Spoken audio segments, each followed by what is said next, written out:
आज हूँ देवदेव महादेव महाशिवरात्रि तेज भद्रक प्रसिद्ध शैवपीठ बाबा आखंडोली पीठर आम अच्छू ये जो भिड़ दर्शाऊँ श्रद्धा जो भिड़ जमी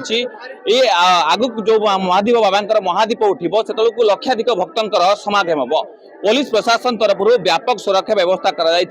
देखो आज महाशिवरात्रि अवसर में समस्त श्रद्धा मान पुलिस प्रशासन तरफ व्यापक बंदोबस्त कराई आपने देखिपे लंबा धाड़ी लगी भक्त मैंने पाखापाखि आज भोर 3टा राति धाड़ी लगी भोर 4टारू दर्शन चली श्रृंखलित भाव दर्शन चली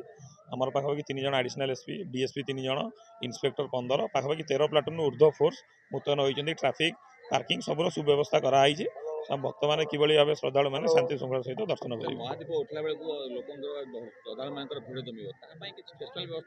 नहीं आम महादीप उठला जो रात्रि समय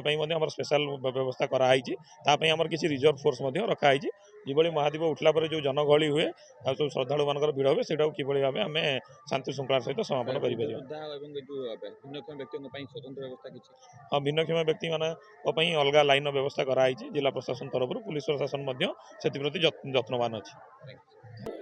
एवं देखा गले जो धाड़ी दर्शन व्यवस्था ये संपूर्ण भाव प्रशासनिक व्यवस्था संपूर्ण भाव कर नीतिकांति जहाँ रही ये बाबा नीतिकांति संपूर्ण भाव श्रृंखला सहित कर भद्रक सुब्रकांत राउतराय रिपोर्ट A1 ओडिया।